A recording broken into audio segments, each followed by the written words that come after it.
কোনো শহীদের লাশ আমরা ক্যাম্পাসে নিয়ে আসতে পারি কিনা জানা যায়, কিন্তু সেই সুযোগ আমাদের দেওয়া হয়নি। গাইবান্ধা জানাজা পড়ানোর জন্য আসবো, আসার পথে নিউ মার্কেট নীলখাত মোড়ে আমাদের সাথে পুলিশের সাথে ব্যাপক সংঘর্ষ হয়। হল বন্ধ করা হয়েছে, বিজিবি পুলিশ ইত্যাদি দিয়ে ছেয়ে গেছে বিশ্ববিদ্যালয় ক্যাম্পাস।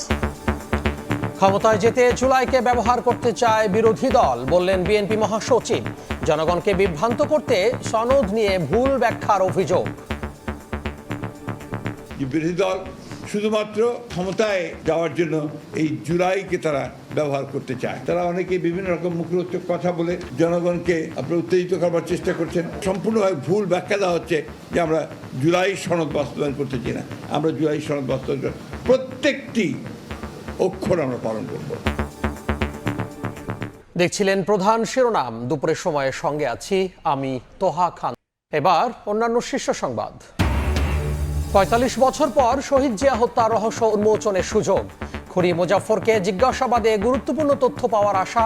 নেপথ্যের কারণ জানতে আন্তর্জাতিক কমিশন গঠনের পরামর্শ।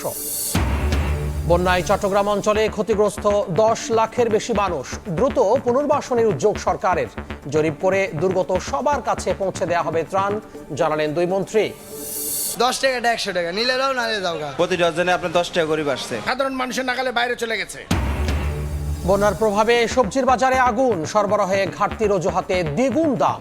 ঊর্ধ্বমুখী ডিমের দরও ডজনে বেড়েছে 10 টাকা। নওগাঁয় বাড়ছে সরু চালের দাম। ইতিহাস ঐতিহ্য বজায় রেখে পুরান ঢাকাকে আধুনিকায়নের উদ্যোগ। প্রকল্পের খসড়া পরিকল্পনা কমিশনে।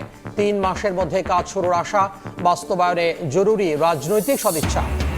মহাকাব্যিক ফাইনালের আগে অনুশীলনে আর্জেন্টিনা ও স্পেন। বিশ্রামে মেসি, ইনজুরি থাকলেও খেলবেন ইয়ামাল পেদ্রো, জানালো স্প্যানিশ ফুটবল ফেডারেশন।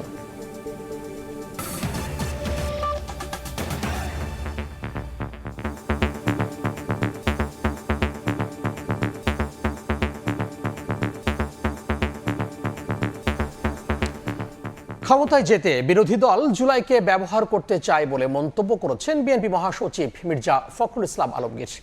জনগণকে বিভ্রান্ত করতে সনদ নিয়ে ভুল ব্যাখ্যার অভিযোগ তুলে তিনি বলেন, মুখরোচক কথা বলে জনগণকে উত্তেজিত করতে চান বিরোধীরা। জাতীয় প্রেস ক্লাবে এক স্মরণ সভায় যোগ দিয়ে মির্জা ফখরুল আলম বলেন, সংবিধান সংশোধন ও স্বাক্ষরিত জুলাই সনদ বাস্তবায়নে সরকার প্রতিশ্রুতিবদ্ধ। দেশবরেণ্য শিক্ষাবিদ, ঢাকা বিশ্ববিদ্যালয়ের প্রয়াত উপাচার্য অধ্যাপক এমাজউদ্দিন আহমদের 6ষ্ঠ মৃত্যুবার্ষিকী উপলক্ষে স্মরণ সভা। শিক্ষাসহ দেশের বিভিন্ন ক্ষেত্রে এই কৃতি সন্তানের নানা অবদানের কথা তুলে ধরেন বক্তারা। দাবি তোলেন দেশবরেণ্য এই শিক্ষাবিদকে মরণোত্তর স্বাধীনতা পদক দেওয়ার। স্মরণ সভায় প্রধান অতিথি ছিলেন বিএনপি মহাসচিব, স্থানীয় সরকার মন্ত্রী মির্জা ফখরুল ইসলাম আলমগীর। বক্তব্যে আক্ষেপ করে বলেন, বিএনপি উদার গণতান্ত্রিক দেশ গড়ার স্বপ্ন দেখলেও বিরোধী দল বিভ্রান্তি ছড়িয়ে দেশবাসীকে উত্তেজিত করার পায়তারা করছে। তারা ক্ষমতায় যেতে জুলাইকে ব্যবহার করতে চায় বলেও মন্তব্য করেন তিনি। সম্পূর্ণভাবে ভুল ব্যাখ্যা দেওয়া হচ্ছে যে আমরা জুলাই সনদ বাস্তবায়ন করতেছি না। আমরা জুলাই সনদ বাস্তবায়ন প্রত্যেকটি অক্ষর আমরা পালন করব। এটা হচ্ছে আমাদের কমিটমেন্ট। গণভোটের একটা অংশ তো আমাদের সঙ্গে কোনো আলোচনাই হয়নি। উচ্চকক্ষে অনুপাতিক হারে ভোট বড় অনুপাতিক হারে যে আপনার প্রতিনিধিত্ব হবে, সেই বিষয়টাতে আমরা কখনোই একমত হইনি। বিরোধী দল যারা আছেন তারা অনেকে বিভিন্ন রকম মুখরোচক কথা বলে আপনার জনগণকে আপনার উত্তেজিত করবার চেষ্টা করছেন। আমি মনে করব যে বিরোধী দল শুধুমাত্র আপনার তাদের ক্ষমতায় যাওয়ার জন্য এই জুলাইকে তারা ব্যবহার করতে চায়। আমরা কিন্তু চাই না যে জুলাই শুধু ক্ষমতার যাওয়ার জন্য আরেকটা হাতিয়ারই পরিণত হবে। মির্জা ফখরুল বলেন, বিএনপি সংসদের উচ্চকক্ষের বিষয়ে কখনোই একমত না হলেও তার ধোঁয়া তুলেই সংস্কার নিয়ে বিএনপিকে দোষারোপ করা হচ্ছে। এ সময় তিনি স্পষ্ট ভাষায় জানিয়ে দেন, সংবিধান সংস্কার নয়, সংশোধন করতে চায় বিএনপি। সংস্কারের কথা বলে, সংস্কার এই দেশে কারা এনেছে? বিএনপি এনেছে। একদলীয় শাসন ব্যবস্থা থেকে বহুদলীয় গণতন্ত্রের বিএনপি নিয়ে এসেছে। প্রেসিডেন্সিয়াল ফর্ম অফ গভর্নমেন্ট থেকে পার্লামেন্টারি ফর্ম অফ গভর্নমেন্টে বিএনপি নিয়ে এসেছে। আপনি তত্ত্বাবধায়ক সরকারের যে বিধান, সেই বিধানকে আমরাই পার্লামেন্টে সারা রাত কাজ করে আমরাই পাশ করেছি। আজকে তাই যখন এই সমস্ত কথাগুলো বলা হয়, তখন জনগণকে বিভ্রান্ত করার জন্যই বলা হয় বলে আমি মনে করি। সংবিধান সংস্কার আর সংবিধান সংশোধন আমরা তো বরাবরই বলে এসেছি যে আমরা সংবিধান সংশোধন করতে চাই, আমরা সংবিধান সংস্কারের কথা কখনোই বলিনি। প্রধানমন্ত্রী তারেক রহমান বাবার যোগ্য সন্তান হিসেবেই দেশ গঠনে কাজ করে যাচ্ছেন বলে জানান সরকারের এই জ্যেষ্ঠ মন্ত্রী। করে নিয়ে আসার জন্য আতাউর কাউসার, সময় সংবাদ, ঢাকা। সাবেক সেনা কর্মকর্তা মোজাফফর হোসেন গ্রেফতারের মধ্য দিয়ে শহীদ প্রেসিডেন্ট জিয়াউর রহমান হত্যার অজানা রহস্য সামনে আসার সুযোগ তৈরি হয়েছে বলে মনে করেন বিশ্লেষকরা। এক্ষেত্রে জাতীয় বা আন্তর্জাতিক কমিশন গঠনের পরামর্শ দিচ্ছেন তারা। বিশ্লেষকরা বলছেন, মোজাফফরকে জিজ্ঞাসাবাদের মাধ্যমে শহীদ জিয়া হত্যার নেপথ্যের অনেক গুরুত্বপূর্ণ তথ্য সামনে আসতে পারে। ফারুক ভূঁইয়া রবিনের রিপোর্ট। বাংলাদেশের রাজনৈতিক ইতিহাসে এক রক্তাক্ত অধ্যায় ১৯৮১ সালের ৩০শে মে। চট্টগ্রাম সার্কিট হাউজে সেদিন ভারী বুট আর গুলির আওয়াজে ভাঙে ভোরের নিস্তব্ধতা। রাষ্ট্রের তখনকার সর্বোচ্চ ব্যক্তি প্রেসিডেন্ট জিয়াউর রহমানকে হত্যা করে বিপথগামী একদল সেনা সদস্য। পরে সামরিক আদালতে বিচার করা হয় ১৮ সেনা কর্মকর্তার, যাদের ১৩ জনকে মৃত্যুদণ্ড আর বাকিদের সাজা দেওয়া হয় বিভিন্ন মেয়াদে। তবে জিয়াউর রহমান হত্যার পর পালিয়ে যান সেই সেনাদলে থাকা ২ মেজর, যাদের একজন মোজাফফর হোসেনকে দীর্ঘ ৪৫ বছর পর বৃহস্পতিবার রাজধানীর বনানী থেকে গ্রেফতার করা হয়। এর মধ্যে সেনাবাহিনীর কাছে হস্তান্তর করা মোজাফফর হোসেনের বিচারিক প্রক্রিয়া কেমন হতে পারে জানালেন সুপ্রিম কোর্টের আইনজীবী ও সাবেক এই সেনা কর্মকর্তা। নতুন যে কোড অফ এনক্রি হবে, সেই কোড অফ এনক্রি খুঁজে বের করবে আগের কোড অফ এনক্রিতে ১৯৮১ সালের হত্যাকাণ্ডের সময় তার সম্বন্ধে কি ফাইন্ডিংস আছে, কি সুপারিশ রয়েছে, সেই সুপারিশ অনুযায়ী তখন তার বিচার হবে। এবং তার এখানে ২টা অফেন্স ট্রাই হবে। একটা হলো সে পলাতক, আর একটা হলো ১৯৮১ সালের প্রেসিডেন্ট জিয়ার হত্যাকাণ্ড। জিয়াউর রহমান হত্যাকাণ্ডে নেপথ্যের অনেক বিষয় এখনও অমীমাংসিত। সেজন্য উত্তরহীন প্রশ্নগুলোর জবাব পেতে জাতীয় বা আন্তর্জাতিক কমিশন গঠনের পরামর্শ বিশ্লেষকদের। তারা বলছেন, মুজাফফরকে জিজ্ঞাসাবাদের মাধ্যমে বেরিয়ে আসতে পারে অনেক অজানা ও গুরুত্বপূর্ণ তথ্য।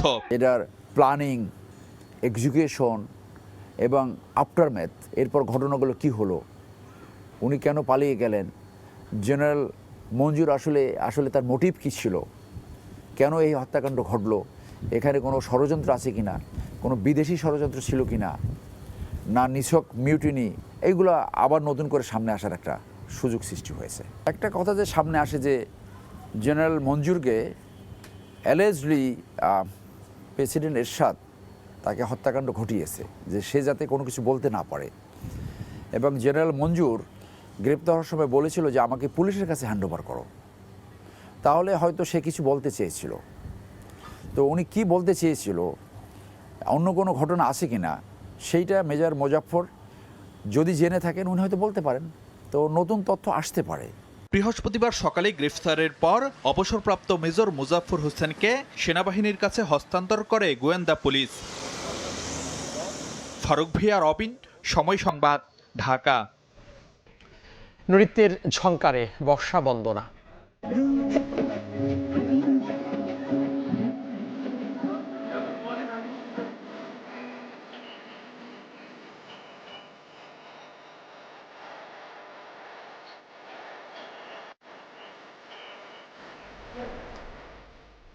ঢাকা বিশ্ববিদ্যালয়ের চারুকলায় নৃত্য উৎসব ঘন ঘটা নিয়ে বিস্তারিত থাকছে সংবাদের শেষাংশে। বন্যায় চট্টগ্রাম অঞ্চলে ক্ষতিগ্রস্ত ১০ লাখের বেশি মানুষ। বন্যা পরবর্তী পুনর্বাসনে সরকার কাজ করছে বলে জানিয়েছেন অর্থমন্ত্রী, আর জরিপ করে দুর্গত সবার কাছে সহায়তা পৌঁছে দেওয়া হবে বলে জানিয়েছেন স্বরাষ্ট্রমন্ত্রী। চট্টগ্রাম ও কক্সবাজারে বন্যা দুর্গতদের মাঝে ত্রাণ বিতরণ করে একথা বলেন দুই মন্ত্রী। বন্যার পানি নেমেছে, কিন্তু শুকায়নি ক্ষয়ক্ষতির চিহ্ন। বন্যায় কেবল আবাসস্থল নয়, কেড়ে নিয়েছে ফসল ও জীবিকার ভরসাও। শুক্রবার সকালে চট্টগ্রামের পতেঙ্গায় দুর্গত এলাকা পরিদর্শন করেন অর্থ ও পরিকল্পনা মন্ত্রী আমির খসরু মাহমুদ চৌধুরী। এই সময় বন্যার্তদের মাঝে ত্রাণ সহায়তা দিয়ে বলেন, বন্যায় চট্টগ্রামে ৭ লাখ মানুষ ক্ষতিগ্রস্ত হয়েছে। দ্রুত বন্যা পরবর্তী পুনর্বাসনে কাজ করছে সরকার। সবাইকে তো চাল দেওয়া হচ্ছে, রান্না করে খাওয়া দেওয়া হচ্ছে, শুকনো খাবার দেওয়া হচ্ছে, এবং এরপরে পুনর্বাসনের কাজ শুরু হয়ে যাচ্ছে ইতিমধ্যে। এবং পুনর্বাসন কাজ চলবে যতক্ষণ পুনর্বাসন সম্পাদন না হবে পুরোপুরিভাবে, ততক্ষণ পুনর্বাসনের কাজ চলবে। সড়ক যেগুলো ভেঙে গেছে সবগুলো মেরামত করার জন্য নির্দেশ দেওয়া হয়েছে, ইতিমধ্যে সে কাজ শুরু হয়ে গেছে। দুই দিনের সফরে কক্সবাজারে স্বরাষ্ট্রমন্ত্রী সালাউদ্দিন আহমদ। চকরিয়ার ফাঁসিয়াখালী বন্যা কবলিত এলাকা পরিদর্শন করেন মন্ত্রী। বলেন, সরকারিভাবে জরিপ করে বন্যা দুর্গত সবার কাছে পৌঁছে দেওয়া হবে ত্রাণ সহায়তা। ক্ষতিগ্রস্ত সড়ক, শিক্ষা প্রতিষ্ঠান সহ বিভিন্ন অবকাঠামো মেরামত করা হবে। আমরা সরকারিভাবে জরিপ পরিচালনা করছি। এই জরিপের ফলাফলের ভিত্তিতে সমস্ত ক্ষতিগ্রস্ত মানুষের পাশে, আমরা কৃষকদের পাশে আমরা আমাদের যথাযথ সরকারি এবং বেসরকারি সহযোগিতা নিয়ে আমরা দাঁড়াবো। এদিকে বান্দরবান জেলা পরিষদে বন্যায় ক্ষতিগ্রস্ত পরিবারের মাঝে ত্রাণ বিতরণ অনুষ্ঠানে পার্বত্য চট্টগ্রাম বিষয়ক মন্ত্রণালয়ের প্রতিমন্ত্রী ব্যারিস্টার মীর হেলাল বলেন, ক্ষতিগ্রস্তদের তালিকা প্রস্তুত করে পর্যায়ক্রমে পুনর্বাসন করা হবে। পরবর্তী সময় ওনারা যে ক্ষয়ক্ষতির শিকার হয়েছে, আমরা যেন কিছুটা হলেও সরকারের পক্ষ থেকে বা রাষ্ট্রের পক্ষ থেকে তাদেরকে আবার পুনর্বাসনে বা স্বাভাবিক জীবনে ফেরত যেতে আমরা যেন সেই সাহায্যটা তাদেরকে করতে পারি। পরে জেলা শহরের বিভিন্ন এলাকা এবং রোয়াংছড়ি উপজেলার দুর্গম বন্যা কবলিত এলাকা পরিদর্শন করে ত্রাণ সামগ্রী বিতরণ করেন প্রতিমন্ত্রী। তানজিল হাসনাত, সময় সংবাদ।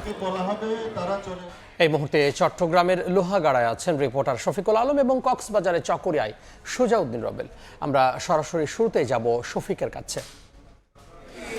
মাননীয় অর্থ ও পরিকল্পনা মন্ত্রী নগরীর বেশ কয়েকটি ওয়ার্ড এবং 4 থেকে 5টি উপজেলা ঘুরে এখন চট্টগ্রামে যে লোহাগাড়া উপজেলা রয়েছে সেখানে কিন্তু অবস্থান করছেন এবং কিছুক্ষণ আগেও তিনি বেশ কয়েক জায়গায় ত্রাণ বিতরণ করেছে। আমি আপনাকে জানিয়ে রাখি, তিনি সকাল 10টায় কিন্তু তার বাসভবন থেকে বের হয়।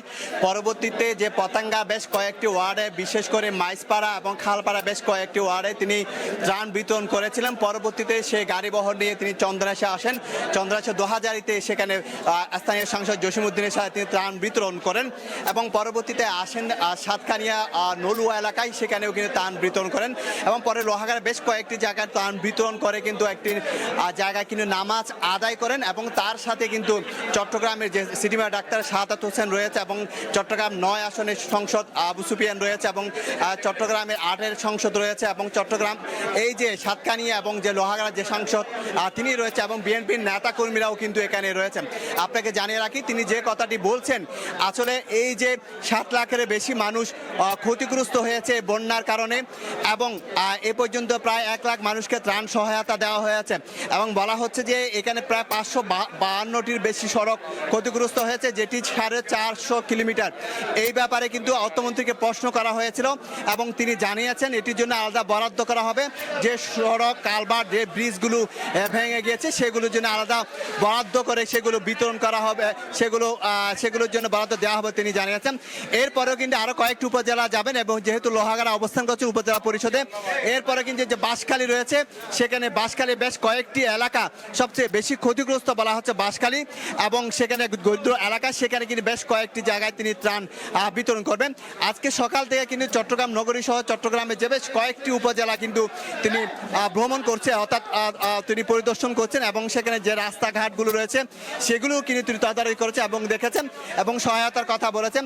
সবকিছু মিলিয়ে যেটি বলা যায় এবং তিনি বলছেন যারা ক্ষতিগ্রস্ত হয়ে তাদের ত্রাণ সহায়তা দেওয়া হচ্ছে, পাশাপাশি তাদের পুনর্বাসনের ব্যবস্থার কথা জানিয়েছেন অর্থ পরিকল্পনা মন্ত্রী আমির খসরু মাহমুদ চৌধুরী।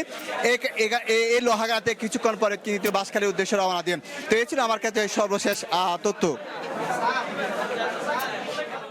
কক্সবাজারে বন্যা কবলিত এলাকা পরিদর্শনে এসেছেন স্বরাষ্ট্রমন্ত্রী সালাউদ্দিন আহমেদ। বেলা 11টায় তিনি কক্সবাজার বিমানবন্দরে অবতরণ করেন। তারপর তিনি গাড়ি যুগে কক্সবাজারের চকরিয়ায় আসেন। চকরিয়ায় এসে তিনি এখানে প্রায় প্রথম দিকে 500 বন্যা দুর্গত যারা রয়েছে তাদের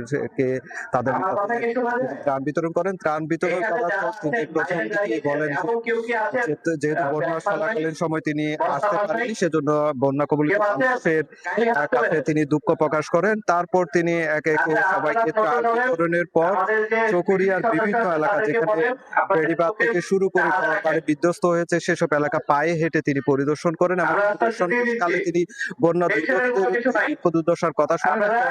স্থানীয় প্রশাসন ছিল, প্রশাসনকে তিনি যেটি জানিয়েছেন দ্রুত সময়ের মধ্যে যে বেড়িবাঁধ ভাঙা বেড়িবাঁধ সেটি যেটি মেরামত করা হয় এবং দুর্গত মানুষের দুঃখ কষ্ট যাতে লাঘব করা হয় সেটি নির্দেশনা দিয়েছেন। এখন আমরা আছি চকরিয়ার লক্ষ্যাচর এলাকায়, সেখানে যে দুর্গত এলাকায় যারা প্রায় 500 পরিবারকে বিজিবির পক্ষ থেকে ত্রাণ সহায়তা দেওয়া হবে, যেটি উদ্বোধন করবেন সালাউদ্দিন আহমেদ। এবং সেখানে এসে তিনি আসলে এর আগে আমরা যেটি ত্রাণ বিতরণের পর তিনি যেটি বলেছেন বাংলাদেশে যেখানে যেখানে বন্যা কবলিত হয়েছে সেটি জরিপ করা হচ্ছে এবং জরিপের পর যাতে ক্ষতি কাটিয়ে উঠে যায় সেটির জন্য দ্রুত ব্যবস্থা নেওয়া হবে বলে স্বরাষ্ট্রমন্ত্রী সালাউদ্দিন আহমেদ জানিয়েছেন। তো এই ছিল আমার কাছে চকরিয়া থেকে সবশেষ।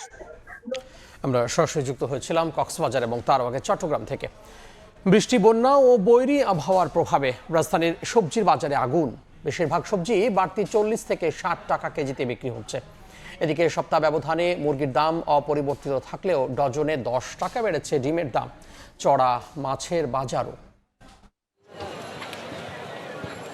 টানা বৃষ্টি, বন্যা ও বৈরী আবহাওয়ার প্রভাবে যেন আগুন লেগেছে রাজধানীর সবজির বাজারে।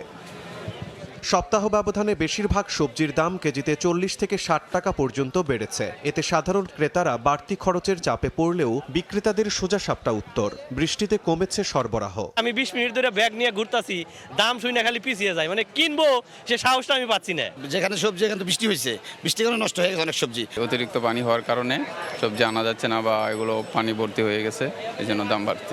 সাপ্তাহিক ছুটির দিন রাজধানীর কারওয়ান বাজারে কাঁচা মরিচ বিক্রি হচ্ছে 120 থেকে 160 টাকা কেজি, শসা 200, গাজর 160 আর বেগুন ছাড়িয়েছে 120 টাকা। এছাড়া পটল, ঢেঁড়স ও কাঁকরোল 80 আর পেঁপের দর ঠেকেছে 40 টাকা প্রতি কেজিতে।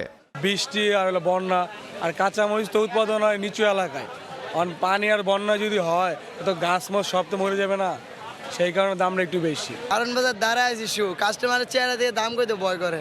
1 কেজি শসা 200 টাকা, তারপরে 1 কেজি টমেটো 160 টাকা, 1 কেজি বেগুন 120 টাকা, বটবটি 1 কেজি 200 টাকা, একটা লাউ 80 টাকা। শুধু সবজিই নয়, চড়েছে মধ্যবিত্তের আমিষের চাহিদা মেটানো ডিমের দামও। সপ্তাহ ব্যবধানে 10 টাকা বেড়ে প্রতি ডজন লাল ডিম বিক্রি হচ্ছে 135 আর সাদা ডিম 120 টাকায়। এই সপ্তাহে একটু বেশি আছে, কারণ আপনার গেছে শুক্রবার আমরা ডিম বিক্রি করছি লালটা 120 টাকা, সাদাটা 110 টাকা। ঊর্ধ্বমুখী মাছের বাজারও প্রতি কেজি রুই মাছ কিনতে গুনতে হচ্ছে 360 থেকে 380 টাকা। এছাড়া কাতলা 320 থেকে 350, তেলাপিয়া 250 থেকে 260 এবং পাঙ্গাস ও কই মাছ বিক্রি হচ্ছে 180 থেকে 200 টাকা কেজি দরে। বর্ষা, এই জন্য মাছ ধরতে পারে নাই, আসে নাই, দাম অনেক বেশি।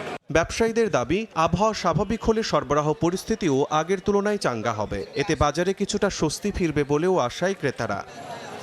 শিমুল হোসেন, সময় সংবাদ, ঢাকা। দুপুরের সময় আরও থাকছে।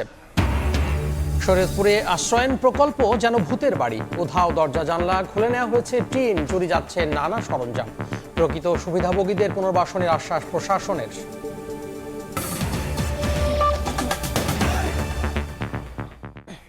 এবার ফিফা বিশ্বকাপের খবর।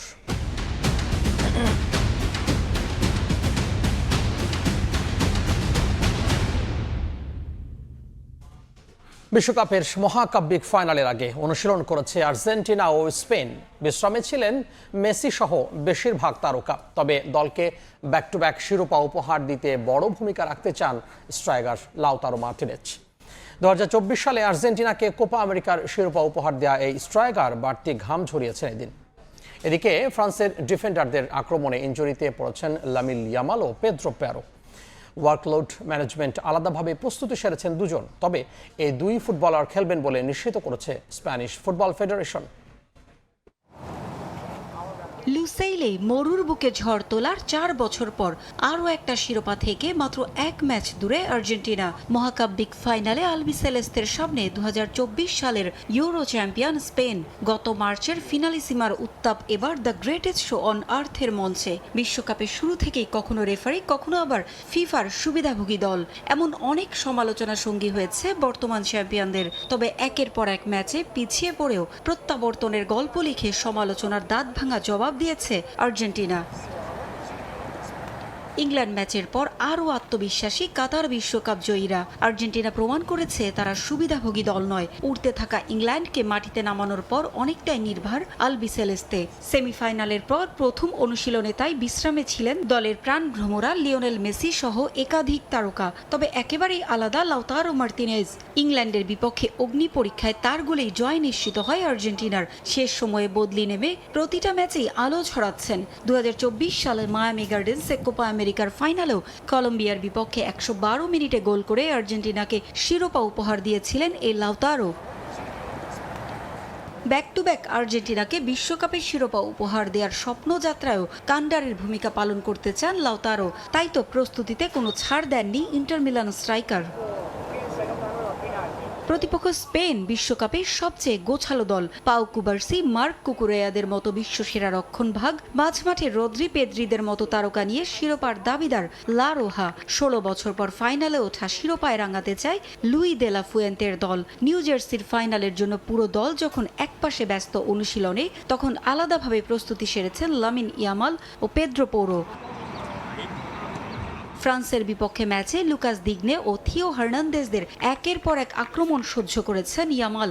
হালকা চোট রয়েছে তার ও পেদ্রোর, তাই তো ওয়ার্কলোড ম্যানেজমেন্টের জন্য তাদের আলাদাভাবে অনুশীলনের সুযোগ দেন কোচ। তবে ফাইনালে এই দুই তারকা খেলবেন বলে নিশ্চিত করেছে Spanish football federation. 30 degree Celsius তাপমাত্রায় অনুশীলন করা বেশ কষ্টসাধ্য ছিল স্পেনের জন্য। নিউ জার্সির কন্ডিশনের সঙ্গে মানিয়ে নেওয়াটাই বড় চ্যালেঞ্জ হিসেবে দেখছেন কোচ লুই দে লা ফুয়েন্তে। পারভিন আক্তার, সময় সংবাদ। বিশ্বকাপের ফাইনালে ঠিকই দেখা যাবে মার্কিন প্রেসিডেন্ট ডোনাল্ড ট্রাম্পকে। তাকে দিয়েই বিজয়ী দলের হাতে শিরোপা তুলে দেওয়া হবে বলে জানিয়েছে হোয়াইট হাউস। ট্রফি জয়ী দলকে যুক্তরাষ্ট্রের ক্রীড়া ঐতিহ্যের চ্যাম্পিয়নশিপ রিংও উপহার দেওয়া হবে।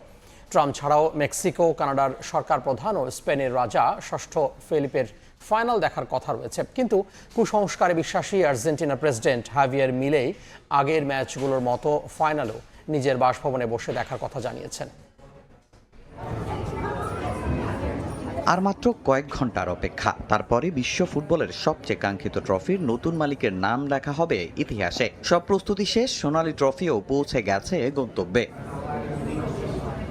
বিশ্বকাপের সবচেয়ে কাঙ্ক্ষিত ট্রফির যাত্রাও হচ্ছে রাজকীয় আয়োজনে। ফরাসি বিলাসবহুল ব্র্যান্ড লুই ভিতো তৈরি করেছে বিশ্বকাপ ট্রফির বিশেষ ট্রাঙ্ক সোনালী ভি, যার অর্থ ভিক্টোরি। বিশেষ চামড়ার আস্তরণ, সোনালী কারুকাজ আর ফিফার স্মারকে সাজানো এই ট্রাঙ্কে করেই ফাইনালের ভেন্যুতে পৌঁছাবে ফুটবল বিশ্বের সবচেয়ে মূল্যবান পুরস্কার। ম্যানহাটনে আয়োজিত প্রদর্শনীতে ট্রফি উন্মোচন করেন। পাশাপাশি বিশ্বকাপের থিম হাতে আঁকা বিশেষ ট্রাঙ্কও প্রদর্শন করা হয়। বিশ্বকাপ ফাইনালের গ্যালারিতেও থাকছে বাড়তি আকর্ষণ। পুরো বিশ্বকাপের কোনো ম্যাচে মাঠে না গেলেও ফাইনালে প্রথমবারের মতো উপস্থিত থাকছেন যুক্তরাষ্ট্রের president Donald Trump. White house জানিয়েছে শুক্রবার ফিফার সংবর্ধনায় অংশ নেওয়ার পর রোববার তিনি সরাসরি দেখবেন স্পেন আর্জেন্টিনার শিরোপা নির্ধারণী লড়াই। জিয়ান্নি ইনফান্তিনোর সঙ্গে মার্কিন প্রেসিডেন্টই বিজয়ী দলের হাতে তুলে দেবেন স্বপ্নের বিশ্বকাপ ট্রফি। ট্রফির পাশাপাশি আরও চমক থাকবে বিশ্বকাপ জয়ী দলের জন্য। মার্কিন ক্রীড়া সংস্কৃতির ঐতিহ্য, সোনা আর হীরায় খচিত বিশেষ চ্যাম্পিয়নশিপ রিং দেয়া হবে ফুটবলার ও টিম ম্যানেজমেন্টের সদস্যদের। বিশ্বকাপের ইতিহাসে এমনটা হবে এবারই প্রথম।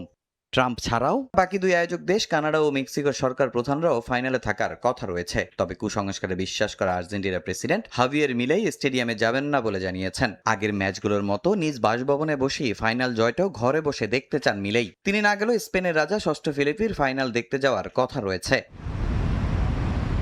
এদিকে এবারের এই বিশ্বকাপকে যুক্তরাষ্ট্রের ইতিহাসে সবচেয়ে সফল আয়োজন বলে দাবি করেছে হোয়াইট হাউস। অন্য দুই আয়োজক কানাডা, মেক্সিকোতেও সফল ফিফা। তামিম হোসেন, সময় সংবাদ।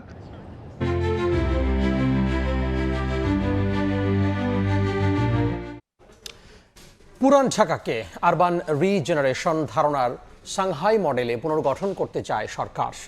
প্রকল্পের আওতায় ঐতিহাসিক স্থাপনা সংরক্ষণ করে প্রাথমিক উন্নয়ন প্রকল্প প্রস্তাব পাঠানো হয়েছে পরিকল্পনা কমিশনে। আগামী 3 মাসের মধ্যে কাজ শুরু করবে রাজুক। বিশেষজ্ঞরা বলছেন, রাজনৈতিক সদিচ্ছা ছাড়া এমন প্রকল্প বাস্তবায়ন সম্ভব নয়। পাইলট প্রকল্পের মাধ্যমে আগে জনসম্পৃক্ততা তৈরির পরামর্শ তাদের। বিস্তারিত জানাচ্ছেন শফিকুজ্জামান রুবেল। পাশাপাশি দুটি শহর বুড়িগঙ্গা তীর ঘেঁষে রাজধানী ঢাকা আর হোয়াংপু উপনদীর তীরে চীনের বাণিজ্যিক রাজধানী সাংহাই। উন্নত ঝকঝকে সাংহাই হলেও এখনও অন্ধকারে নিমজ্জিত পুরান ঢাকা। 52 বাজার 53 গলি খ্যাত পুরান ঢাকার শতবর্ষী ভবন, সরু রাস্তা, অতিরিক্ত জনঘনত্ব, অগ্নিঝুঁকি, যানজট যেন বাসিন্দাদের নিয়তি। ফায়ার সার্ভিস, অসুস্থতায় অ্যাম্বুলেন্স দুটোই সময় মতো পৌঁছানো কঠিন। দীর্ঘদিনের অপরিকল্পিত নগরায়ন পুরান ঢাকাকে করেছে ঝুঁকিপূর্ণ ও অস্বস্তিকর। অনেক জায়গায় পানি জমা থাকে, পানিটা ঠিক মতো যায় না, ঠিক আছে। আর রাস্তাঘাট আর কি যানজট, একটা আগুন লাগলে ফায়ার সার্ভিস ঢুকার কাজ জানে নির্ঘাত ঝোলে পুরো ছাই। চিপা চাপায় কেমনি একটা অ্যাম্বুলেন্স ঢুকতে পারবো? একটা ফায়ার সার্ভিস আগুন লাগলে ফায়ার সার্ভিস পাইপ ছাড়া কিছু ঢুকতে পারবো না। এই বাস্তবতা বদলাতে সরকার নিয়েছে পুরান ঢাকার মহাপরিকল্পনা। সাংহাই মডেল অনুসরণ করে ঐতিহাসিক ও সাংস্কৃতিক ঐতিহ্য অক্ষুণ্ণ রেখে এলাকাটিকে পরিকল্পিত বাসযোগ্য ও আধুনিক নগর হিসেবে গড়তে চায় সরকার। প্রকল্পের খসড়া এর মধ্যে পরিকল্পনা কমিশনে পাঠিয়েছে রাজধানী উন্নয়ন কর্তৃপক্ষ রাজুক। শিগগির প্লট ভিত্তিক কার্যক্রম শুরুর আশা কর্তৃপক্ষের। হংকং, সাংহাই, টোকিও সিটি পরিবর্তন আসছে। আমরা চাই যে সেই আদলে ওল্ড ঢাকার ঐতিহ্যকে সংরক্ষণ করে আমরা নিতে চাই। প্রধানমন্ত্রী আমাদেরকে নির্দেশনা দিয়েছে একটা মৃতপ্রায় যে একটা নগর জীবন, সেটাকে আমরা একটা পুনর্জীবন করে একটা আরবান লাইফ, একটা ডাইনামিক লাইফ আমরা দিতে চাই। বিশেষজ্ঞরা বলছেন পুরান ঢাকা আরবান রিজেনারেশন ইতিবাচক, তবে প্রথমে ব্লক ডেভেলপমেন্ট করে পাইলট প্রকল্প বাস্তবায়ন করে জনগণকে সম্পৃক্ত করতে হবে। এ ধরনের মেগা প্রকল্পে রাজনৈতিক সদিচ্ছা থাকাও গুরুত্বপূর্ণ। পাবলিক, প্রাইভেট এবং পিপলস পার্টিসিপেশন, এইটার মধ্যে দিয়ে একটা নতুন ধারণা তৈরি করা জরুরি। ভিত্তিতে যদি 4-5টা কর্মসূচি ভিত্তিক বড় বড় প্রকল্প সরকার, ন্যাশনাল হাউজিং অথরিটি অথবা রাজকের মাধ্যমে আজকে নেয়, আগামী 3 বছরের মধ্যে সিঙ্গাপুরের মতো একটা বড় পরিবর্তনের ধারা সূচিত হবে। পুরান ঢাকার এই পুনর্গঠন প্রকল্প বাস্তবায়নে প্রাক্কালিক ব্যয় ধরা হয়েছে 5,258 কোটি 40 লাখ টাকা। আগামী 3 মাসের মধ্যেই প্রাথমিক কাজ শুরুর সম্ভাবনা রয়েছে। আধুনিক নগরের স্বপ্ন দেখে পুরান ঢাকাবাসী, তবে তাদের প্রত্যাশা তাদের ইতিহাস, ঐতিহ্য ও সংস্কৃতি অক্ষুণ্ণ রেখে সরকার যাতে যুগোপযোগী ব্যবস্থা গ্রহণ করে, এতে দেশের সংস্কৃতির সাথে আধুনিক জীবনের এক মেলবন্ধন ঘটবে। শফিকুজ্জামান রুবেল, সময় সংবাদ, ঢাকা। দুপুরের সময় আরও থাকছে। ইরানে ফের দফায় দফায় যুক্তরাষ্ট্রের হামলা, নিহত 7। মধ্যপ্রাচ্যে মার্কিন ঘাঁটিতে পাল্টা আঘাত, যুদ্ধাপরাধের অভিযোগ আরাকজির, সমঝোতা চায় তেহরান, দাবি হোয়াইট হাউসের। ভূমিহীন মানুষের মাথা গোঁজার নিরাপদ আশ্রয় নিশ্চিত করার লক্ষ্যে শরীয়তপুরে পদ্মার চরে গড়ে তোলা হয়েছিল স্বপ্নের আবাসন। সময়ের ব্যবধানে সেই স্বপ্ন আজ পরিণত পরিত্যক্ত জনপদে। প্রায় 4 কোটি টাকার সরকারি প্রকল্পে এখন মানুষের উপস্থিতির অভাবে সৃষ্টি হয়েছে ভুতুড়ে পরিবেশ। প্রশাসন বলছে প্রকৃত সুবিধাভোগীদের পুনর্বাসন ও অবকাঠামো রক্ষায় প্রয়োজনীয় ব্যবস্থা নেওয়া হবে। বিএম ইসরাফিলের তথ্য ও মিলন খানের ছবিতে রিপোর্ট। ইংরেজি সংখ্যা 100-এর আদলে ব্যতিক্রমী নকশায় নির্মিত পুরো আবাসন প্রকল্প। উদ্দেশ্য ছিল 100 ভূমিহীন পরিবারকে নতুন জীবনের ঠিকানা দেওয়া, কিন্তু বাস্তবে প্রায় 90% ঘরেই নেই বাসিন্দা। শরীয়তপুরের নড়িয়ার চরাত্রা ইউনিয়নের খাসবাজার এলাকায় 2020-21 অর্থ বছরে আশ্রয়ন প্রকল্প 2-এর আওতায় প্রায় 4 কোটি টাকা ব্যয়ে 5 একর খাস জমির ওপর নির্মাণ করা হয় 100টি আধা পাকা ঘর। বর্তমানে মাত্র 11টি পরিবার বসবাস করলেও এর মধ্যে প্রকৃত বরাদ্দপ্রাপ্ত পরিবার রয়েছে মাত্র 3টি। বাকি পরিবারগুলো অন্য জেলা থেকে কৃষিকাজের সন্ধানে এসে অস্থায়ীভাবে আশ্রয় নিয়েছে। মানুষের বসবাস না থাকায় একে একে উধাও হয়েছে অনেক ঘরের দরজা, জানালা। খুলে নেওয়া হয়েছে টিন, কেটে নেওয়া হয়েছে বৈদ্যুতিক তার, বিকল হয়ে পড়েছে গভীর নলকূপ। আশপাশে নেই স্কুল, মাদ্রাসা, মসজিদ, হাসপাতাল, ভালো যাতায়াত ব্যবস্থা কিংবা বাজারঘাট। অনেকেই এখানে থাকতে অনাগ্রহ প্রকাশ করছেন। এখন আমি ঘর দিছে, এগো অভাব নাই। যার ঘর হেরার থাকে না, বাইরের 8-10 জন থাকে। মসজিদ নাই, মাদ্রাসা নাই, রাস্তাঘাট ভালো না, কল চুরি হয়ে যায়, টিন চুরি হয়ে যায়, জানলা চুরি হয়ে যায়। তবে প্রকৃত সুবিধাভোগীদের পুনর্বাসন ও প্রকল্পের অবকাঠামো রক্ষায় দ্রুত প্রয়োজনীয় উদ্যোগ নেওয়া হবে বলে জানায় উপজেলা প্রশাসন। যে ধরনের বিষয়গুলি, অভিযোগগুলি আসছে আমাদের সামনে, মোটামুটি সকল আশ্রয়নগুলো নিয়ে এরকম 2-1টা ঘর ফাঁকা পাওয়া যাচ্ছে মর্মে আমাদের কাছে তথ্য আছে, তো আমরা সেটা নিয়ে কাজ করছি। 4 কোটি টাকা ব্যয়ে এ প্রকল্পের স্থান নির্বাচনে ভুল থাকায় পুরোপুরি ভেস্তে গেছে অভিযোগ স্থানীয়দের। সময় সংবাদ, শরীয়তপুর। এবার বাণিজ্য সংবাদ।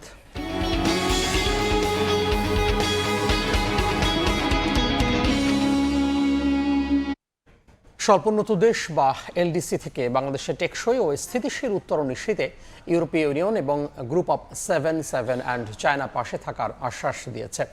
জাতিসংঘ সদর দপ্তরে বাণিজ্যমন্ত্রী খন্দকার আব্দুল মুক্তাদিরের সঙ্গে ইউরোপীয় ইউনিয়নের প্রতিনিধি দলের প্রধান রাষ্ট্রদূত স্টাভ্রোস ল্যাম্ব্রিনিওডিস এবং G77 অ্যান্ড চায়নার চেয়ার ও জাতিসংঘের উরুগুয়ের স্থায়ী প্রতিনিধি রাষ্ট্রদূত লরা দুপুই লামেসের সঙ্গে পৃথক বৈঠকে সমর্থনের কথা জানান তারা। বৈঠকে বাণিজ্যমন্ত্রী এলডিসি উত্তরণের প্রস্তুতির সময় 3 বছর বাড়াতে বাংলাদেশের অনুরোধের যৌক্তিকতা তুলে ধরেন। বলেন, চলমান অর্থনৈতিক ও রাজনৈতিক রূপান্তর, বৈশ্বিক অর্থনৈতিক অনিশ্চয়তা, জ্বালানি খাতের চ্যালেঞ্জ এবং কাঠামোগত সংস্কারের সফল বাস্তবায়নের স্বার্থে অতিরিক্ত সময় প্রয়োজন। সুশাসন প্রতিষ্ঠা, আর্থিক খাত শক্তিশালীকরণ, অবকাঠামো উন্নয়ন, অভ্যন্তরীণ সম্পদ আহরণ বৃদ্ধি এবং বিনিয়োগ বান্ধব পরিবেশ গড়ে তুলতে সরকারের দৃঢ় অঙ্গীকারের কথাও জানার মন্ত্রী।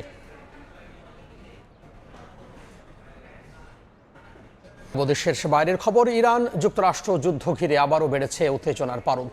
ইরানের কেশমদ্বীপ, বন্দর আব্বাস, চাবাহার বিভিন্ন এলাকায় দফায় দফায় হামলা চালিয়েছে মার্কিন সামরিক বাহিনী।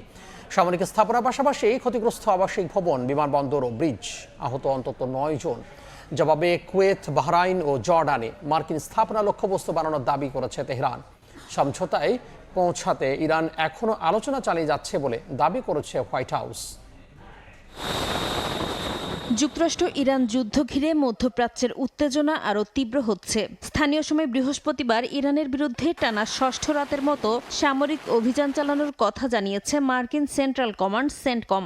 ইরানি গণমাধ্যম জানায়, হামলার পর কেশমদ্বীপ, বন্দর আব্বাস, চাবাহার সহ বিভিন্ন এলাকায় একাধিক বিস্ফোরণের শব্দ শোনা গেছে। একই সঙ্গে হরমুজ প্রণালীতে ইরানের একটি বন্দরের দিকে এগোতে থাকা তেলবাহী ট্যাঙ্কারে ক্ষেপণাস্ত্র হামলা চালিয়ে সেটিকে অকেজো করে দেয়ারও দাবি করেছে মার্কিন বাহিনী। তবে থেমে নেই ইরানও। মার্কিন হামলার জবাবে কুয়েত, বাহরাইন ও জর্ডানে অবস্থিত যুক্তরাষ্ট্রের স্থাপনা লক্ষ্য করে পাল্টা হামলা চালানোর দাবি করেছে তেহরান। এরই মধ্যে সংঘাত আরও বিস্তৃত হলে মধ্যপ্রাচ্যের গুরুত্বপূর্ণ অবকাঠামো গুঁড়িয়ে দেওয়ার হুঁশিয়ারি দিয়েছে ইরানের সামরিক বাহিনী। একই সঙ্গে যুক্তরাষ্ট্রের বিরুদ্ধে যুদ্ধাপরাধের অভিযোগ তুলেছেন দেশটির পররাষ্ট্রমন্ত্রী আব্বাস আরাকচি। তার দাবি, বিদ্যুৎ কেন্দ্র, সেতু ও অন্যান্য গুরুত্বপূর্ণ স্থাপনায় হামলা আন্তর্জাতিক আইন ও জাতিসংঘ সনদের লঙ্ঘন। সামরিক উত্তেজনার মধ্যেও কূটনৈতিক যোগাযোগ অব্যাহত থাকার দাবি করেছে ওয়াশিংটন। হোয়াইট হাউস জানায়, তেহরান এখনও যুক্তরাষ্ট্রের সঙ্গে আলোচনা চালিয়ে যাচ্ছে। প্রেস সচিব ক্যারোলিন লেভিট বলেন, মার্কিন সামরিক অভিযানে বড় ধরনের ক্ষতির মুখে পড়ায় ইরান চুক্তির পথেই এগোতে চাইছে। মার্কিন ভাইস প্রেসিডেন্ট জেডি ভ্যান্স অভিযোগ করেছেন, ইরানের সঙ্গে যুদ্ধবিরতি চুক্তি ভেস্তে দিতে ইসরায়েল সরকার অর্থায়নের মাধ্যমে বিভিন্ন প্রচারণা চালিয়ে যাচ্ছে। একই সময়ে কাতার ও সংযুক্ত আরব আমিরাত ইরানের বিরুদ্ধে সামরিক অভিযানে অংশ নেয়ার বিষয়ে ইসরায়েলি গণমাধ্যমের প্রতিবেদনকে মিথ্যা ও ভিত্তিহীন বলে প্রত্যাখ্যান করেছে। চলমান উত্তেজনার মধ্যে হামলার আশঙ্কায় ইরাকে অবস্থানরত মার্কিন নাগরিকদের জন্য নতুন নিরাপত্তা সতর্কতা জারি করেছে বাগদাদের যুক্তরাষ্ট্রের দূতাবাস। একই সঙ্গে নিরাপত্তা হুমকির কারণে ইরাকের উত্তরাঞ্চলের বৃহত্তর খোরমুর গ্যাস ক্ষেত্রের উৎপাদন সাময়িকভাবে বন্ধ করেছে পরিচালনাকারী প্রতিষ্ঠান। নাসরিন রুমি, সময় সংবাদ। বিদেশি শিক্ষার্থী ও সাংবাদিকদের জন্য ভিসা নীতিতে বড় পরিবর্তন আনছে যুক্তরাষ্ট্র। নতুন নিয়মে শিক্ষার্থীরা সর্বোচ্চ 4 বছর থাকতে পারবেন, আর পড়াশোনা শেষ হলে দেশ ছাড়তে সময় পাবেন মাত্র 30 দিন। তবে চীনা সাংবাদিকরা 90 দিনের বেশি থাকতে পারবেন না দেশটিতে। বিদেশি শিক্ষার্থী ও সাংবাদিকদের জন্য ভিসা নীতিতে বড় ধরনের পরিবর্তনের চূড়ান্ত ঘোষণা দিয়েছে ডোনাল্ড ট্রাম্প প্রশাসন। যুক্তরাষ্ট্রের হোমল্যান্ড সিকিউরিটি বিভাগের নতুন নিয়ম অনুযায়ী বিদেশি শিক্ষার্থীরা তাদের একাডেমিক কোর্স শেষ হওয়া পর্যন্ত সর্বোচ্চ 4 বছর যুক্তরাষ্ট্রে থাকতে পারবেন। আগামী সেপ্টেম্বর থেকেই এই নিয়ম কার্যকর হতে পারে বলে জানা গেছে। এতদিন F1 শিক্ষার্থী ভিসা ও J1 এক্সচেঞ্জ ভিসাধারীরা নির্দিষ্ট সময়সীমা ছাড়াই পড়াশোনা শেষ না হওয়া পর্যন্ত যুক্তরাষ্ট্রে থাকার সুযোগ পেতেন। নতুন নিয়মে সেই ব্যবস্থা বাতিল করা হচ্ছে। শুধু তাই নয়, এক বিশ্ববিদ্যালয় থেকে অন্য বিশ্ববিদ্যালয়ে স্থানান্তর, কোর্স পরিবর্তন কিংবা ভিসার মেয়াদ বাড়ানোর ক্ষেত্রেও আগের তুলনায় কঠোর শর্ত মানতে হবে। নতুন নীতিতে পড়াশোনা শেষ হওয়ার পর বিদেশি শিক্ষার্থীদের যুক্তরাষ্ট্র ছেড়ে যেতে বা অন্য ধরনের ভিসায় পরিবর্তন করতে মাত্র 30 দিন সময় দেয়া হবে। আগে এ সময় ছিল 60 দিন। অন্যদিকে বিদেশি সাংবাদিকদের ভিসার মেয়াদ হবে 240 দিন বা প্রায় 8 মাস। পরে একই সময়ের জন্য নবায়নের আবেদন করা যাবে। তবে চীনা সাংবাদিকদের একবারে 90 দিনের বেশি থাকার অনুমতি দেওয়া হবে না। প্রয়োজনে আরও 90 দিনের জন্য মেয়াদ বাড়ানো যাবে। ট্রাম্প প্রশাসনের দাবি, অনেক বিদেশি শিক্ষার্থী একের পর এক নতুন কোর্সে ভর্তি হয়ে বছরের পর বছর যুক্তরাষ্ট্রে থেকে যাচ্ছিলেন। এতে ভিসা ব্যবস্থার অপব্যবহার হচ্ছিল এবং সরকারের পক্ষে ভিসাধারীদের কার্যকরভাবে নজরদারি করা কঠিন হয়ে পড়েছিল। তাই জাতীয় নিরাপত্তা জোরদার ও অভিবাসন ব্যবস্থায় আরও নিয়ন্ত্রণ আনতেই এই পরিবর্তন করা হয়েছে। তবে নতুন নিয়মের সমালোচনা করেছে আন্তর্জাতিক শিক্ষা ও সংবাদ মাধ্যম সংশ্লিষ্ট বিভিন্ন সংগঠন। তাদের মতে এতে যুক্তরাষ্ট্রে মেধাবী বিদেশি শিক্ষার্থীদের আগ্রহ কমে যাবে। বিশেষ করে পিএইচডি ও গবেষণাধর্মী কোর্স শেষ করতে অনেক সময় 4 বছরের বেশি লাগে। একই সঙ্গে বিদেশি সাংবাদিকদের স্বল্পমেয়াদী ভিসা আন্তর্জাতিক সংবাদ মাধ্যমগুলোর যুক্তরাষ্ট্রে দীর্ঘমেয়াদী কার্যক্রম পরিচালনাও কঠিন করে তুলবে। নাদিম মারজান, সময় সংবাদ। আবারও বিশ্বকাপ প্রসঙ্গ। স্পেন ও আর্জেন্টিনার মহাকাব্যিক ফাইনালের জন্য প্রস্তুত নিউ জার্সির ইস্ট রাদারফোর্ডের মেটলাইফ স্টেডিয়াম। চলছে শেষ মুহূর্তের প্রস্তুতি। অপ্রীতিকর পরিস্থিতি এড়াতে জোরদার করা হয়েছে নিরাপত্তা ব্যবস্থা। এই স্টেডিয়ামেই 2016 সালে কোপা আমেরিকার ফাইনালে শিরোপা হাতছাড়া হয়েছিল আর্জেন্টিনার। হতাশায় অবসরের ঘোষণা দিয়েছিলেন মেসি। তবে ফিরে এসে গড়েন একের পর এক ইতিহাস সেই মেটলাইফ স্টেডিয়াম। এবার সাক্ষী হওয়ার অপেক্ষায় মেসির ব্যাক টু ব্যাক বিশ্বকাপের শিরোপা জয়ের। 26 জুন 2016 এই মেটলাইফ স্টেডিয়ামে অধরা স্বপ্ন পূরণে নেমেছিলেন লিওনেল মেসি। কাঁধে সমালোচনার বোঝা, ক্লাব ফুটবলে ভুরি ভুরি রেকর্ড আর সাফল্য থাকলেও সে সময় জাতীয় দলে অর্জনের খাতাটা শূন্য ছিল তার। তবে কোপা আমেরিকার বিশেষ আসরেও খালি হাতে ফিরতে হয়েছিল মেসিকে। চিলির বিপক্ষে ফাইনালে টাই ব্রেকারে 4-2 গোলে হেরে হতাশায় আন্তর্জাতিক ফুটবলকে বিদায় বলে দিয়েছিলেন।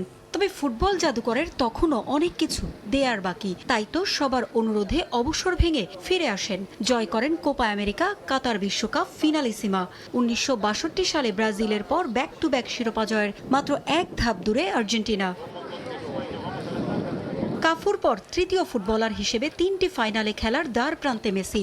মঞ্চ সেই আক্ষেপ আর না পাওয়ার সাক্ষী MetLife stadium. Copa America champion Argentina ও ইউরোজয়ী স্পেনের ফিনালিসিমা দেখতে না পারলেও মেটলাইফ সুযোগ করে দিয়েছে ফাইনালের মঞ্চে ফিনালিসিমার স্বাদ নেয়ার। আক্ষেপ আর না পাওয়ার সেই ভেন্যুতে এবার মেসির দ্বিতীয়বারের মতো বিশ্বজয়ের চ্যালেঞ্জ।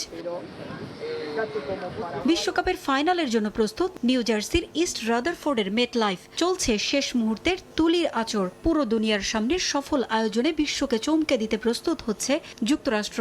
আর্জেন্টিনা ও স্পেনের মধ্যকার ঐতিহাসিক মহারণের সাক্ষী হওয়ার অপেক্ষায় 82,500 জনের বেশি দর্শক। এরই মধ্যে ফিফার প্ল্যাটফর্মে চলছে শেষ সময়ের টিকিট বিক্রি। প্রতিটি টিকিটের দাম ধরা হয়েছে $7,380 থেকে $29,995 মধ্যে। টিকিটের দাম বেশি হলেও হুমড়ি খেয়ে পড়ছেন দর্শকরা। স্টেডিয়ামের চারপাশে বাড়ানো হয়েছে নিরাপত্তা। যে কোনো ধরনের অপ্রীতিকর পরিস্থিতি এড়াতে সতর্ক থাকবে আইন শৃঙ্খলা বাহিনী। ম্যাডোনা, শাকিরা, জাস্টিন বিবাররা আলো ছড়াবেন এই স্টেডিয়ামে। 2010 সালে সাউথ আফ্রিকা বিশ্বকাপের পর এই ভেন্যুতে আরও একবার বিশ্বকাপ জয়ের স্বাদ নিতে মরিয়া স্পেন। অন্যদিকে অমরত্বের স্বাদ পাওয়া মেসির চোখে কাতার বিশ্বকাপে মরুর বুকে ফুল ফোটানোর পর আরও একবার বিশ্বজয়ের স্বপ্ন। পারভিন আক্তার, সময় সংবাদ। বাংলাদেশ জিম্বাবুয়ে টি-20 সিরিজের খবর। সিরিজ বাঁচাতে দ্বিতীয় ম্যাচে জিম্বাবুয়ের মুখোমুখি হবে বাংলাদেশ। বুলাওয়েতে ম্যাচটি মাঠে গড়াবে বাংলাদেশ সময় বিকেল 4:30টায়। প্রথম টি-20তে সম্ভাবনা জাগিয়েও শেষ পর্যন্ত 32 রানে হেরেছে টাইগাররা। এই সফরে টেস্টে ইনিংস ব্যবধানে হার, এরপর ওয়ানডেতে 2-1-এ হেরেছে মিরাজরা। সংক্ষিপ্ত সংস্করণে দারুণ সময় কাটালেও ঘরের মাঠে অজিতের কাছে সিরিজ হারের পর চোখ রাঙাচ্ছে আর এক সিরিজ হারের। ঘরের মাটিতে আফ্রিকার দেশটি আছে দারুণ ছন্দে। টাইগার বোলাররা ভালো শুরু এনে দিলেও ব্যাটারদের ব্যর্থতায় ম্যাচ হারতে হয়েছে। প্রথম টি-20তেও টপ অর্ডার ব্যর্থ হয়েছে রান করতে। সিরিজ বাঁচাতে এই ম্যাচে জয়ের বিকল্প নেই সিমন্স বাহিনীর সামনে। এবার নৃত্যের ঝংকারে বর্ষা বন্দনার খবর। বর্ষা উদযাপনে ঢাকা বিশ্ববিদ্যালয়ের চারুকলার বকুলতলায় আয়োজন করা হয় নৃত্য উৎসব ঘনঘটা। যেখানে পেশা, বয়স কিংবা পরিচয়ের ভিন্নতা ভুলে অংশ নেন 3 থেকে 70 বছর বয়সী 3 শতাধিক অপেশাদার নৃত্যশিল্পী। উৎসবের আয় বন্যা কবলিত মানুষের সহায়তায় ব্যয় করার কথা জানিয়েছেন আয়োজকরা।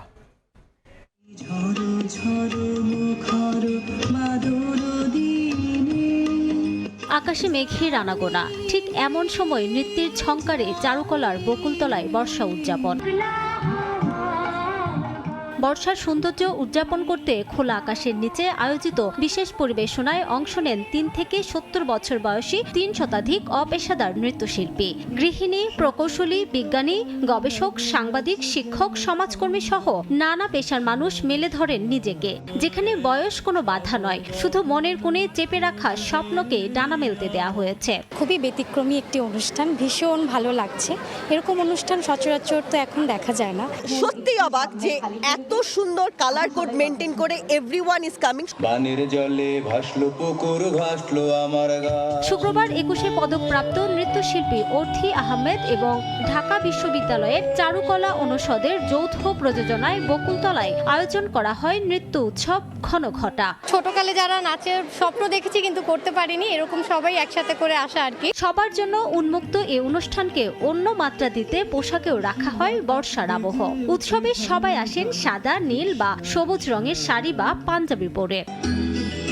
আয়োজকরা বলছেন, বর্ষা শুধু আনন্দের নয়, দুঃখ ভাগাভাগি করে নেয়ারও ঋতু। সেই ভাবনা থেকেই উৎসবের আয় বন্যা কবলিত মানুষের সহায়তায় ব্যয় করা হবে। দেশের একটা বড় অংশ আসলে পানির নিচে এখনো বন্যা কবলিত, তাই এবারের ঘনঘটার মূল উদ্দেশ্য হলো যে তাদের জন্য ডোনেশন কালেক্ট করা। বৃষ্টি ঝরুক আর নাই ঝরুক, নাচ, সুর আর ছন্দেই জীবন্ত হয়ে উঠেছে বর্ষার আবহ। নগর জীবনের ব্যস্ততার মাঝে এমন আয়োজন শুধু একটি নৃত্য অনুষ্ঠান নয়, বরং সংস্কৃতি, প্রকৃতি আর শেকড়ের সঙ্গে মানুষকে নতুন করে যুক্ত করার এক অনন্য উপলক্ষ। রিমো সিদ্দিক, সময় সংবাদ, ঢাকা। এই পর্যায়ে শীর্ষ সংবাদগুলো জানিয়ে দিব আরও একবার। ক্ষমতায় যেতে জুলাইকে ব্যবহার করতে চায় বিরোধী দল, বললেন বিএনপি মহাসচিব। জনগণকে বিভ্রান্ত করতে সনদ নিয়ে ভুল ব্যাখ্যার অভিযোগ। ৪৫ বছর পর শহীদ জিয়া হত্যার রহস্য উন্মোচনের সুযোগ। খুনি মুজাফফরকে জিজ্ঞাসাবাদে গুরুত্বপূর্ণ তথ্য পাওয়ার আশা। নেপথ্যের কারণ জানতে আন্তর্জাতিক কমিশন গঠনের পরামর্শ। এবং মহাকাব্যিক ফাইনালের আগে অনুশীলনে আর্জেন্টিনা ও স্পেন। বিশ্রামে মেসি, ইনজুরি থাকলেও খেলবেন ইয়ামাল পেদ্রো, জানালো স্প্যানিশ ফুটবল ফেডারেশন।